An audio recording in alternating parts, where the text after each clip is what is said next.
Class 9th chapter logarithms, इसकी review exercise 3 हम solve करेंगे। इसका पहला क्वेश्चन एक्सरसाइज का multiple choice question, choose the correct answer, यानी हमें हर क्वेश्चन के साथ 4 पॉसिबल आंसर बताए जाएंगे।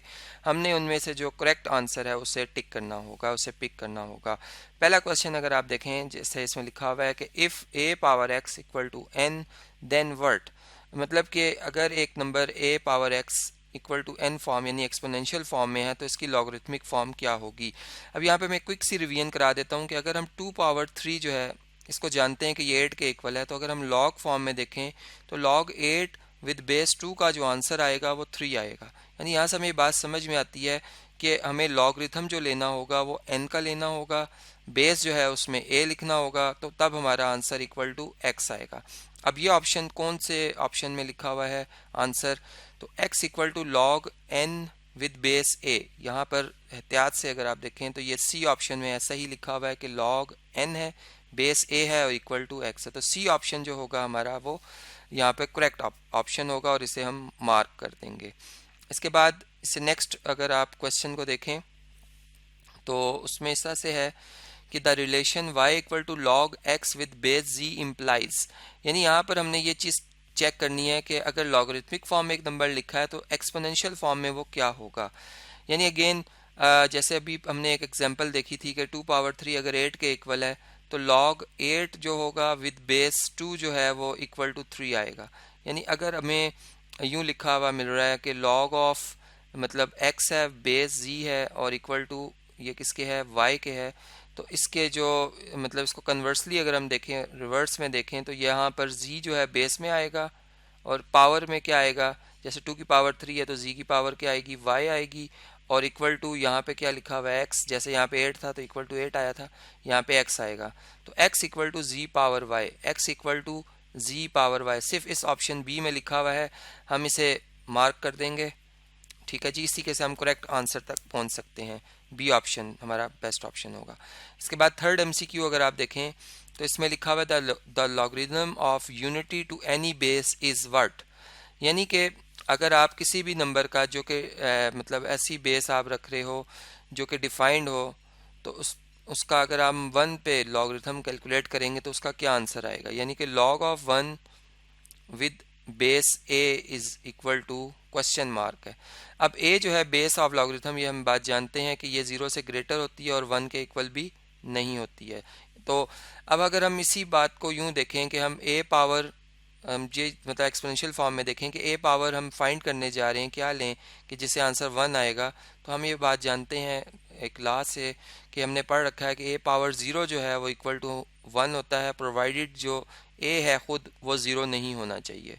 यानी नॉन ज़ीरो नंबर की पावर 0 लोगे तो 1 आंसर आएगा। इसका मतलब कि यहाँ पर चूंकि हमें पता है ये 0 नहीं है, तो इसका मतलब पावर में 0 आएगा तो 1 आंसर आएगा। इट्स मीन कि यहाँ पर जो क्वेश्चन मार्क है हमारा वो 0 के इक्वल है, यानी कि डी ऑप्शन जो होगा हमारा यहाँ पे वो बेस्ट ऑप्शन होगा। और हम इस बात को वेरीफाई भी कर सकते हैं।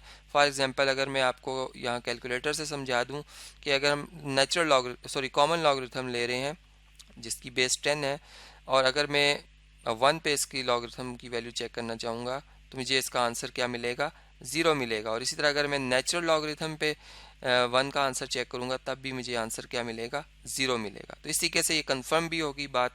अब इसे नेक्स्ट एमसीक्यू को देख लेते हैं कि इसमें हमने किस तरीके से इसको सॉल्व करना है। The logarithm of any number to itself as base is what, यानी कि अगर आप किसी भी नंबर का लॉगरिथम ले रहे हैं तो वो वही नंबर उसकी लॉगरिथम की बेस में भी हो, तो फिर उसका क्या जवाब आएगा। यानी इस बात को मैं यूँ एक्सप्लेन करता हूँ। फॉर एग्जांपल अगर आप लॉग ले रहे हैं 10 का और बेस में भी आप 10 ही रख रहे हैं, तो अब क्या जवाब आएगा। या अगर आप इसको जनरलाइज कर रहे हैं तो आप कहते हैं कि मैं ए लॉगरिथम ले रहा हूँ 8 का और ए बेस में ही रख रहा हूँ, तो इसका क्या जवाब आएगा। तो याद रखें कि इसको अगर हम विदाउट कैलकुलेटर समझना चाहें तो यूँ समझ सकते हैं कि हम एक्सपोनेंशियल फॉर्म में अगर लाएंगे तो हम लिखेंगे 10 पावर यहाँ पे क्वेश्चन मार्क, यानी ये चीज़ जो लिखी हुई यहाँ पर, और इक्वल टू 10, यानी 10 की क्या पावर लेंगे कि 10 ही आंसर आएगा। तो ये बहुत सिंपल सा इसका आंसर है कि 10 की पावर 1 जो है उसका ही जवाब सिर्फ 10 होता है और किसी पावर लेने से 10 के इक्वल नहीं आएगा। इसका मतलब कि अगर आप a की पावर 1 लेंगे तो a आंसर आएगा। तो इसका मतलब हमारा आंसर जो है वो a ऑप्शन में लिखा हुआ है 1, ये दुरुस्त है। और इसको हम वेरीफाई भी कर सकते हैं। आप इसको बेशक कैलकुलेटर पे बेस चेंज कर करके चेक करें। आप बेस 2 रखें, आप log 2 लें, बेस 2 लें, आप देखेंगे आपका आंसर 1 ही आएगा। ठीक है। इसके बाद इस नेक्स्ट MCQ आ रहा है जी 5th। इसमें है log of e is equal to what, यानी e जो है बेसिकली ये एक इरेशनल नंबर है जिसकी अप्रॉक्सीमेट वैल्यू जो है वो 2.718 बताई गई है। अब ये नेचुरल एक्सपोनेंट कहलाता है। अब इसका क्या आंसर आएगा देखें। इसमें अगर हम विदाउट कैलकुलेटर देखें तो हम इस नंबर का करेक्टरिस्टिक कैसे निकाल सकते हैं, यानी कि अगर 2.718 लिखा हो तो इसको हम साइंटिफिक फॉर्म में लाएंगे तो 2.718 ही रहेगा, सॉरी 2.718 ही रहेगा, और इसको मल्टीप्लाई कर देंगे 10 की पावर 0 से, यानी 0 इसका करेक्टरिस्टिक है। और मेंटिसा इसका 0 नहीं आ सकता क्योंकि 2 के बाद यानी 0.718 है। तो इसका मतलब कि यहाँ पे हमारा जवाब जो है वो बी ऑप्शन बन सकता है। इसको हम वेरीफाई भी कर सकते हैं कैलकुलेटर से। हम यहाँ पर लॉग लेते हैं ई का और चेक करते हैं तो देखें हमें आंसर 0.4343 ही मिल रहा है। इसका मतलब कि ये जो ऑप्शन बी है वो हमारा यहाँ पे बेस्ट ऑप्शन होगा, हम इसको मार्क कर देंगे। ठीक है। इससे नेक्स्ट देख लेते हैं क्वेश्चन नंबर 6, जो 6th पार्ट है। इसमें लिखा हुआ the value of log of p over q is what, यानी अब हम रिवर्स में, बल्कि हम यूँ अप्लाई करना चाह रहे हैं लॉगरिथम को कि अगर हम किसी भी नंबर का लॉगरिथम हिस्सा लेना चाह रहे हैं कि वो डिवाइड हो रहे हैं नंबर्स, यानी कि फॉर एग्जांपल 2/3 है, तो हम 2 को 3 से डिवाइड करके जो आंसर आता है उसका लॉग ले लें, या हम लॉग p का लें और फिर लॉग q का भी ले लें और फिर लॉग जो मतलब 2 है उसमें से उसकी वैल्यू में से log 3 की वैल्यू को माइनस करें तो सेम आंसर आएगा। इट्स मीन कि यहाँ पर होना चाहिए, अगर log p ओवर q लिखा हुआ है तो इसे होना चाहिए log of p minus log of q। अब ये जो आंसर है ये हमारे कौन से ऑप्शन में लिखा हुआ है कि जिसमें log of p minus log of q हो, तो वो है ए ऑप्शन में लिखा हुआ है। तो इसलिए हम कहेंगे जो ए ऑप्शन है हमारा ये यहाँ पे करेक्ट ऑप्शन है, इसको हम मार्क कर देंगे। इसके बाद नेक्स्ट MCQ को देखते हैं जी, सॉल्व करते हैं। इसमें अब इसी जो भी ऊपर हमने MCQ किया उसी का ये मतलब स्टेटमेंट का उलट है। इसमें लिखा हुआ है log of p minus log of q is same as, यानी किसके सेम है, ये क्वेश्चन मार्क है। तो इसके लिए जैसे भी हमने समझा कि अगर log of p minus log of q लिखा हो तो हम इसमें से अगर कॉमन लॉगरिथम लिखना चाह रहे हैं तो हम इसे log ऑफ लिखेंगे और विद इन ब्रैकेट। अच्छा, यहाँ पे p माइनस क्यू नहीं आएगा क्योंकि log एक ऑपरेटर है। log इस तरह नहीं है कि मल्टीप्लाई नहीं हो रहा p और q से, ठीक है, यानी आप ब्रैकेट में p माइनस क्यू नहीं लिख सकते। आप इसे लिखेंगे p न्यूमरेटर में, चूँकि ये पहले लिखा हुआ log, और जिसको माइनस किया जा रहा है उसका जिसका log लेके माइनस किया जा रहा है q है वो नंबर, उसको हम डिवाइज़र में लिखेंगे तो log of p over q आएगा। अब ये जो आंसर है ये हमारे कौन से ऑप्शन में लिखा हुआ है, डी ऑप्शन में लिखा हुआ है, यानी log of p over q। तो इसलिए हम डी ऑप्शन जो है इसको मार्क कर देंगे, ये हमारा बेस्ट ऑप्शन होगा। इसके बाद नेक्स्ट MCQ देखते हैं जी 8th MCQ को। 8th MCQ में लिखा हुआ है log of m power n can be written as, यानी कि अगर जो नंबर है वो एक्सपोनेंशियल फॉर्म में हो और उसका लॉग लेना हो तो उसका क्या आंसर आएगा, यानी थर्ड लॉ ऑफ लॉगरिथम यहाँ पे यूज़ हो रहा है। मैं इसको एग्जांपल से समझाता हूँ। For example log of 5 square को हम फाइंड करना चाह रहे हैं तो हम यूँ करेंगे कि जो 2 है इसको हम एज इट इज़ यहाँ रहने देंगे और जो 5 है इसका लॉग ले लिया जाएगा। तो log 5 का जो भी आंसर आएगा उसको 2 से मल्टीप्लाई करेंगे, वो वही आंसर देगा जो कि log ऑफ 5 स्क्वायर यानी कि log ऑफ 25 का आंसर होता है। ठीक है, तो इसमें हम यूँ कहेंगे कि ये जो log of m power n लिखा हुआ है इसमें होना ये चाहिए कि जो n है वो शुरू में आएगा और जो log ऑफ m है उसको हम मतलब फाइंड कर लेंगे। तो ये आंसर जो है ये कौन से ऑप्शन में लिखा हुआ है कि n multiply by log m, ये अगर आप देखें तो ये C जो ऑप्शन C है उसमें लिखा हुआ है, इसको हम टिक कर देंगे, ये हमारा करेक्ट आंसर है। इसके बाद 9th MCQ है। इसमें log ऑफ a है with base b multiply by log of b है with base c can be written as. इसको आप कैसे मतलब इसको एक और अंदाज में कैसे लिख सकते हैं, इसको हमने देखना है। यहाँ हम 4th law of logarithm use करेंगे, यानी कि चेंज ऑफ बेस जो लॉ ऑफ लॉगरिथम है वो यूज़ किया जाएगा। तो इसको मैं पहले लिख रहा हूँ एज इट इज़। अब ये देखें, इसमें जो फर्स्ट फैक्टर है जैसे log a with base b है, इसमें मैं बेस चेंज कर दूंगा, यानी कि मैं इसमें बेस अपनी मर्जी से कोई भी मतलब जो डिफाइंड नंबर है बेस में आ सकता लिख सकता हूँ। मैं 10 लिख रहा हूँ, ठीक है। 10 बेस को कहते हैं कॉमन लॉगरिथम। तो मैं यहाँ पर 10 शो नहीं कर रहा क्योंकि ये लाजमी नहीं होता कि आप बेस जो कॉमन लॉगरिथम की बेस है वो लिखें, ठीक है। तो यहाँ पे आप बेस ना भी लिखें तो खैर है, इसका मतलब है कि ये कॉमन लॉगरिथम है। सेम इसी तरह यहाँ पर फिर क्या होगा, b का लॉग लिया जाएगा और c चूँकि बेस में है लॉग की, तो इसका भी लॉग ले लिया जाएगा इस नंबर c का, ठीक है। ये है फोर्थ लॉ। अब इसमें अगर आप देखें तो ये log b और log b एक दूसरे के इन्वर्सेस हैं, कैंसल आउट हो जाएंगे और यहाँ पर log a न्यूमरेटर में आ जाएगा और डिनोमिनेटर में log c आ जाएगा। और अब अगर आप इसे अगेन कॉमन लॉगरिथम की फॉर्म में लिखते हैं तो log ऑफ a आएगा और c जो है वो बेस बन जाएगा इस लॉगरिथम की। तो ये जो है आंसर वो हमारे कौन से ऑप्शन में लिखा हुआ है कि जिसमें log a है और बेस c है, ये है बी ऑप्शन में, ठीक है। इसको आपने बड़ी एहतियात से देखना है कि ये कौन से ऑप्शन में है, ठीक है। log a with base c, तो ये इस तरीके से आ जाएगा आंसर। इसके बाद 10th MCQ है, इसमें लिखा हुआ है log x with base y will be equal to. अब इसमें फोर्थ लॉ ऑफ लॉगरिथम ही यूज़ करेंगे हम लिख रहे हैं log of x with base y। अब इसमें हम चेंज करेंगे लॉगरिथम की बेस को, ठीक है। हम लिख सकते हैं अगर कॉमन लॉगरिथम की सेंस में बात करें तो log of x over log of y, लेकिन हमारे ऑप्शन में कहीं भी अभी बेस 10 नहीं है। हम ये देख रहे हैं कि अगर इसमें कौन सा ऑप्शन हो सकता है, तो मतलब बेस सेम होनी चाहिए, ये तो आपको ऑलरेडी मैं ऊपर बता चुका हूँ, ठीक है। तो इसका मतलब यहाँ पर z अगर बेस रखेंगे तो फिर इधर भी z रखनी पड़ेगी, ठीक है। दोनों डिफरेंट नहीं हो सकती हैं बेसिस। तो इसका मतलब कि ऑप्शन जो हमारा यहाँ बनता है c बनता है, यानी log x with base z और log y with base z। तो c ऑप्शन को हम जो है वो मार्क कर देंगे और यही हमारा करेक्ट ऑप्शन होगा, इसको हम टिक कर देंगे। इसके बाद है जी question number 2, complete the following.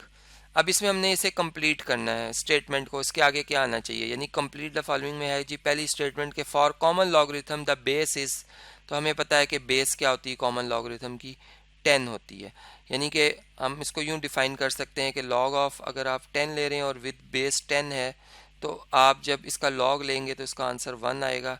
यानी कि हम और अदर वर्ड्स ये भी कह सकते हैं कि हम इसको यूं भी लिख सकते हैं log ऑफ 10, बेस ना भी लिखें, ये कॉमन लॉगरिथम है, इसको ब्रिग्स लॉगरिथम भी कहते हैं या ब्रिक्शियन लॉगरिथम भी कहते हैं, तो ये एज इट इज़ रहती है, ठीक है। तो ये इसका आंसर हम समझ सकते हैं। आम हम जो टेबल यूज़ करते हैं लॉगरिथम का वो कॉमन लॉगरिथम का ही होता है। इसके बाद सेकंड MCQ है, the integral part of the common logarithm of a number is called what. Question mark है कि जब आप किसी भी नंबर का कॉमन लॉगरिथम लेते हैं, फॉर एग्जांपल में 125 एक नंबर है, इसका कॉमन लॉगरिथम लेता हूं तो मुझे इसका क्या जवाब मिलता है। फॉर एग्जांपल मैं कैलकुलेटर इधर यूज़ करता हूं, मैं कहता हूं जी log ऑफ 125, तो मुझे इसका आंसर मिलता है 2.0969, 2.0969 अप्रॉक्सीमेट आंसर आया है, ठीक है। अब इसमें जो 2 है जो इंटीजर है, इसे हम कहते हैं characteristic of the logarithm of number, ठीक है। तो अब ये है 2 करेक्टरिस्टिक, इस मतलब अगर हम इस नंबर का लॉग ले रहे हैं तो ये 2 जो इसमें आया है पॉइंट से पहले ये करेक्टरिस्टिक रिप्रेजेंट करेगा। चूँकि 125 को अगर आप साइंटिफिक फॉर्म में तब्दील करते हैं तो ये 1.25 इंटू 10 पावर 2 बनता है। तो 2 जो पावर में लिखा जाता है 10 की वो होता है करेक्टरिस्टिक, जबकि जो ये जो डेसिमल पार्ट है 0.0969 ये इसको कहते हैं मेंटिसा। तो यहाँ पर जो आंसर आएगा वो करेक्टरिस्टिक आएगा, ये मैं यहाँ पर लिख देता हूँ। तो इसी के से हमने करेक्टरिस्टिक लिख दिया। और नेक्स्ट जो MCQ आ रहा है उसमें है कि the decimal part of the common logarithm of a number is called dash. तो ये अभी हमने पढ़ा था कि इसको फिर हम क्या कहते हैं, जो डेसिमल पार्ट आता है, फ्रैक्शनल पार्ट आता है, इसे हम मेंटिसा कहते हैं। और एग्जांपल आप सेम जो ऊपर मैंने लिखी है इसी को आप दोबारा यूज़ कर सकते हैं। जैसे ये जो डेसिमल पार्ट आया था इसको कहते हैं मेंटिसा, जो कि हम टेबल से भी फाइंड कर सकते हैं, लॉगरिथम के टेबल से। इसके बाद नेक्स्ट जो क्वेश्चन आ रहा है वो ये है कि if x is equal to log y then y is called the dash of x।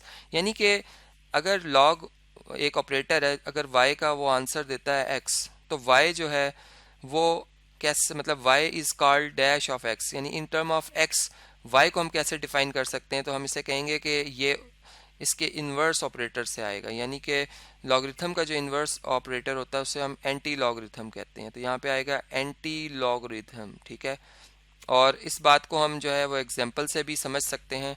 एक एग्जांपल यहाँ पर अगर मैं शेयर करूँ कि अगर मैं यूँ कह रहा हूँ कि लॉग 125 जो है ये ऑपरेट करता है और आंसर 2.0969 आ रहा है, तो इसका मतलब है कि अगर मैं, चूँकि मैंने बेस 10 रखी थी कॉमन लॉगरिथम की, अगर मैं बेस 10 रखता हूँ और इसकी पावर जो है वो यही नंबर ले लेता हूँ जो मेरा आंसर आया था 2.09 और 69, तो मुझे इसका जो जवाब मिलता है वो 125 ही मिलता है अप्रॉक्सीमेटली, चूँकि वो भी मैंने अप्रॉक्सीमेट वैल्यू यूज़ की है। इसका मतलब ये इन्वर्स ऑपरेटर है, ठीक है।